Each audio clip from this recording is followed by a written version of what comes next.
마태복음 6장 5절에서 8절 말씀을 제가 읽어드리겠습니다.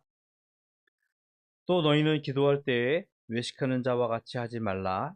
그들은 사람에게 보이려고 회당과 큰 거리 어귀에서 서서 기도하기를 좋아하느니라. 내가 진실로 너희에게 이르노니 그들은 자기 상을 이미 받았느니라. 너는 기도할 때에 내 골방에 들어가 문을 닫고 은밀한 중에 계신 내 아버지께 기도하라. 은밀한 중에 보시는 내 아버지께서 갚으시리라. 또 기도할 때에 이방인과 같이 중언부언하지 말라. 그들은 말을 많이 하여야 들으실 줄 생각하느니라. 그러므로 그들을 본받지 말라. 구하기 전에 너희에게 있어야 할 것을 하나님 너희 아버지께서 아시느니라. 아멘. 2025년도에는요, 시간이 되는데도, 주기도문을 좀 묵상을 좀 하려고 합니다. 그래서 한 절 한 절씩 좀, 한 달에 한 번씩은 묵상을 하려고 하는데요. 오늘의 본문의 말씀은 예수님의 산상수훈이라는 마태복음에서 나오고 있는, 어떻게 이렇게 표현하면 좀 약간 그런데, 명설교라고 해야 되나? 예수님께서 하신 음, 우리에게 가르쳐주는 하나님 나라의 어, 진리, 위대한 말씀 중에 그 한 복판에 있는 예수님께서 가르쳐 주신 기도, 주기도문이 포함되어 있는, 어찌 보면 서론과 같은 부분을 오늘 말씀을 잠시 좀 묵상을 좀 하려고 합니다. 기도는 하나님께서 그의 자녀에게 주어진 가장 큰 특권 중에 하나입니다. 기도는 하나님을 만나고 하나님과 소통하는 시간이기 때문입니다. 기도를 통해서 우리는요, 하나님을 만날 수 있습니다. 또 기도를 통해서 우리는 하나님과 소통을 할 수 있습니다. 그리고 기도를 통해서 하나님은 우리에게 그 기도에 응답을 하시는 분입니다. 그래서일까요? 단지 우리 기독교 말고도 여느 종교, 여타의 종교도 기도에 대해서 매우 강조를 하고 있어요. 기독교와 유사하다고 표현하고 있지만 좀 완전히 다른, 그래서 전 세계에서 가장 급성장하고 있다는 이슬람교. 제가 영국에서 생활을 할 때 제 룸메이트가 파키스탄 친구였는데 이슬람교도였어요. 근데 그 친구는 얘기를 듣기를 하루에 5번을 기도합니다. 언제 기도하냐면 해 뜰 때쯤, 아침, 점심, 저녁, 그리고 해 질 때쯤. 그래서 이렇게 요만한 양탄자 같은 게 있어요. 양탄자가 있는데 그 위에 뭐가 있냐면은 나침반이 있어요. 그래서 이슬람교의 그 성지라고 하는 메카를 향해서 그 하루에 5번 거기서 기도를 하더라고요. 옆에 누가 있건 없건. 지금도 이슬람교가 성행한 나라에 가면요, 그 시간이 되면은 사이렌 소리가 울려요. 그러면 막 사람들이 하던 일을 멈추고 그들의 회당에 가서, 이슬람 그 교회에 가서 기도하는 모습을 보게 되어집니다. 비단 이슬람뿐만 아니라 불교도 그렇고요, 힌두교도 그렇고, 심지어 우리 유교라고 할까? 유교를 꼭 종교라고 표현하기는 좀 그렇지만 조상신에게 기도하고 제사하면서, 기도는 매우 의미 있고 매우 중요한 종교 생활의 수단으로 여겨지고 있습니다. 좀 안타까운 것은 좀 전에 말했던 그런 이슬람, 불교, 힌두교들은 이 기도 생활에 대해서 강압적으로, 의식적으로 참여하도록 하고 있죠. 그들은 평생에 한번 꼭 그 메카에 한번 가야 돼요. 거기 가서 기도를 해야 하는 것이 그들의 삶의 어떤 중요한 목적이라고 생각하고 있습니다. 예수님 당시에도 예수님이 어찌 보면 자랐던 유대교라는 배경, 유대인들도 이 기도 생활에 대해서는 매우 철저하고 강조하고 있었음을 보여주고 있어요. 오늘 본문에서도 5절에 등장해 보니까는 사람들에게 보이려고 회당과 큰 거리 어귀에서 기도를 한 사람들을 예수님께서 지적을 하고 있습니다.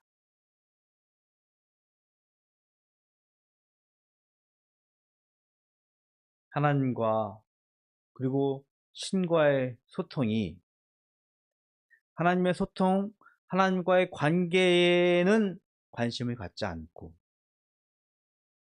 자신의 경건의 의를 드러내고자 하는 수단으로 전락하는 안타까움을 보고 있습니다. 이 주기도문이 성경에서 두 군데서 등장을 합니다. 하나는 우리가 읽은 마태복음 6장의 말씀이 등장하고 있고요. 또 하나는 누가복음 11장에서 등장을 하게 되어집니다. 근데 거기에서 주기도문을 이렇게 예수님께서 제자들에게 가르치고 있음을 보여주고 있어요. 당시 예수님에게 세례를 주었던 세례 요한, 그리고 그의 제자들이 있었는데, 세례 요한은 제자들을 모아서 성경, 당시에는 구약이죠. 구약을 가르치고 하나님 나라를 가르치고 또 기도를 가르쳤습니다. 유대교에 입각한 신앙생활이었지만 나름대로 경건 생활을 하려고 하던 자들에게 기도를 가르치면서 당시 유대인들이 기다리고 있었던 메시아 그리스도를 기다리면서 좀 경건한 종교 생활을 하고 있었는데, 이를 본 예수님의 제자들이 예수님께 묻는 거예요. 요청하는 겁니다. 예수님, 세례 요한 선생님 보니까 제자들에게 기도문도 가르쳐주고 나름 특별하게 어떤 경건 생활을 하게 하는 것 같은데 저희들에게도 좀 기도를 좀 가르쳐 달라고 요청하는 장면이 누가복음에서 등장합니다. 그때 예수님께서 제자들에게 다음과 같이 기도하라고 말씀하신 것이 주기도문이에요.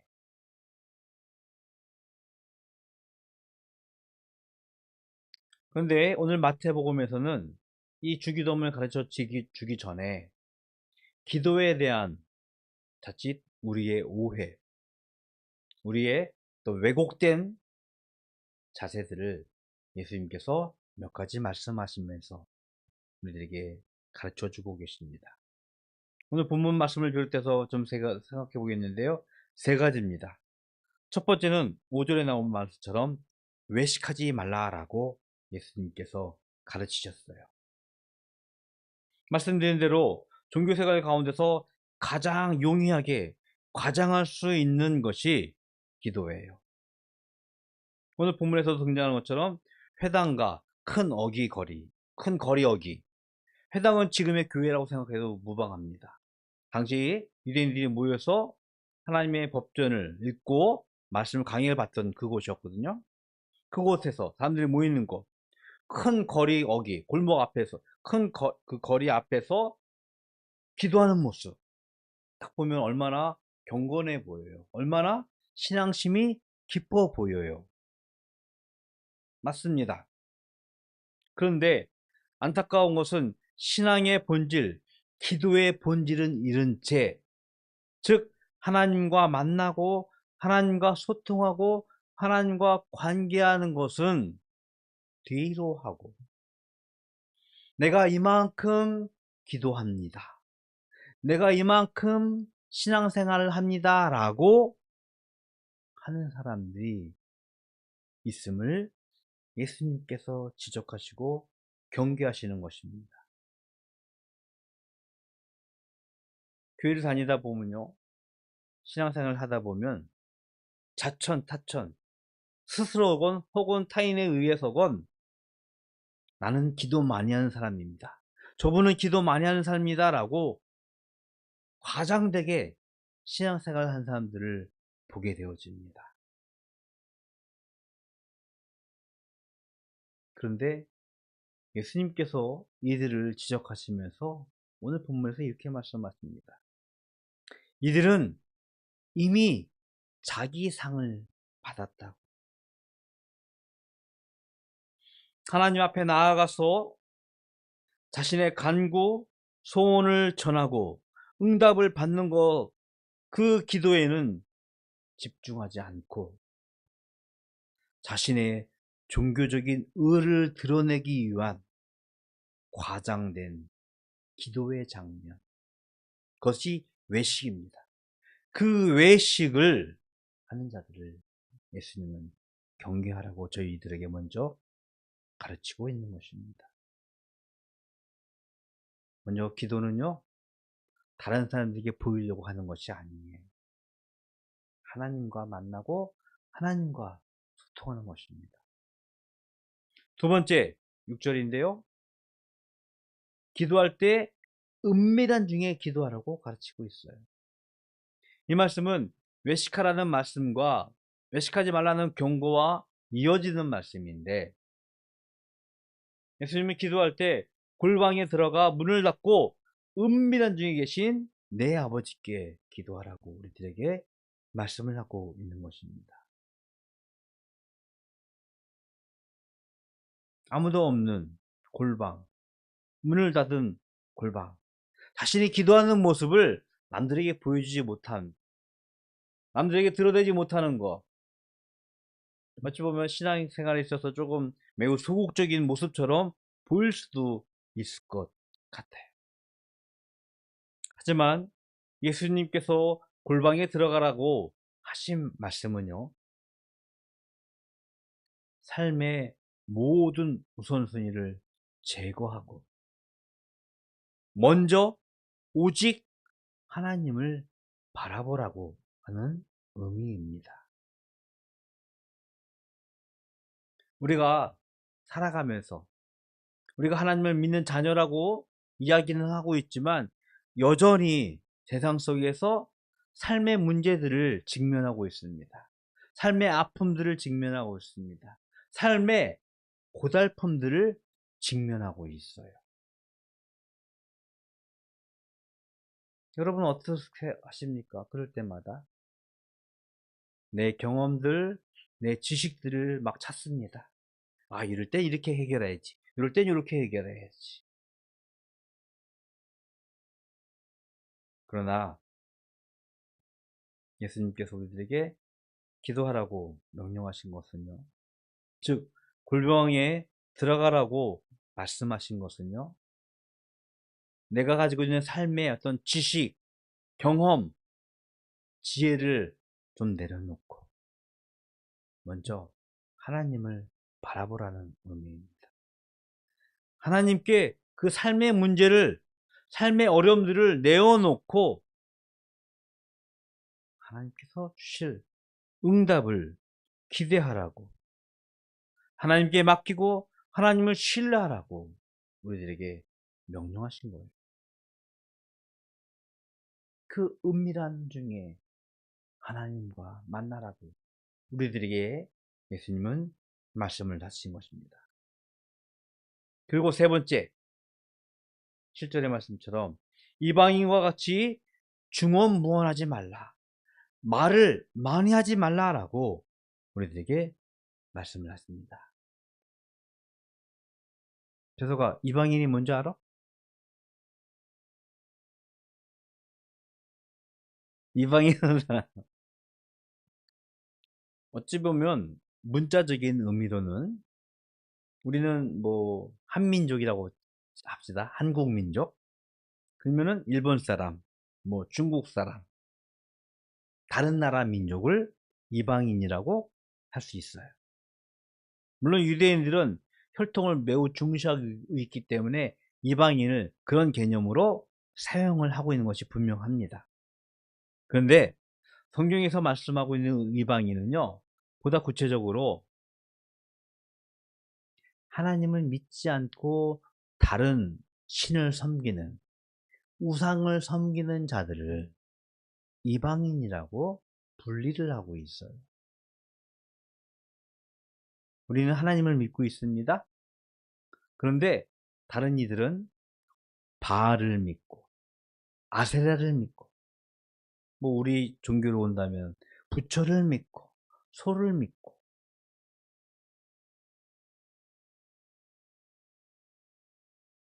그런데 그 우상들은요, 우리 인간이 만들어낸 탐욕의 결정체예요.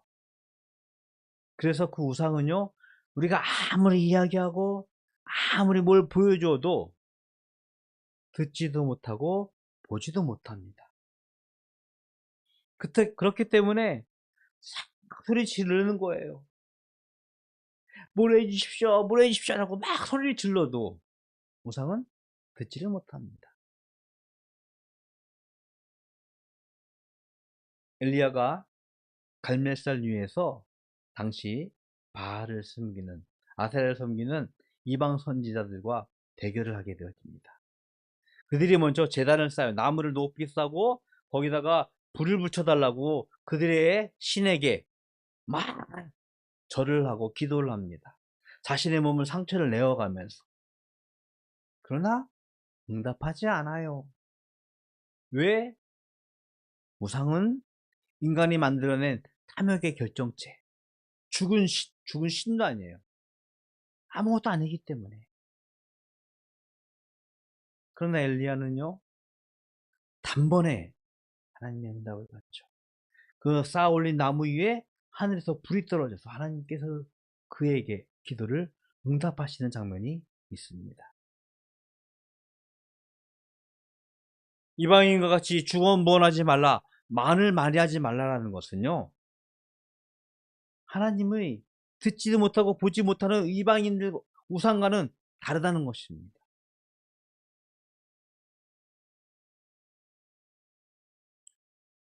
가끔 저희 교회에서는 아직 하고 있지 않지만 뭐 대표 기도라고 합니다. 예배 중에 기도를 시킬 때가 있어요. 그러면은 많은 분들이 많은 회중 앞에서 기도를 하기 때문에 열심히 준비합니다. 기도문도 써보고 좋은 문구도 써보고. 그래서 보면은 참 기도문이 화려해요.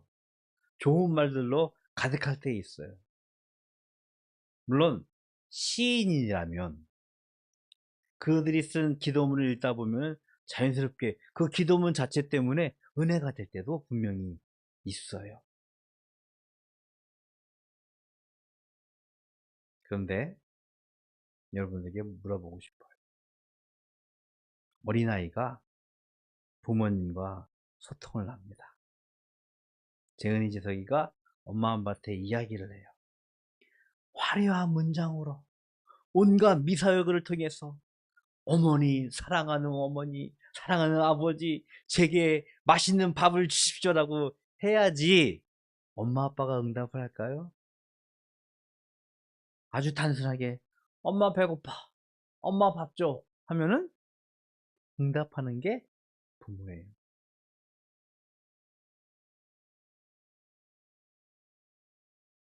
하나님은요, 우리를 그의 자녀로 삼으셨습니다.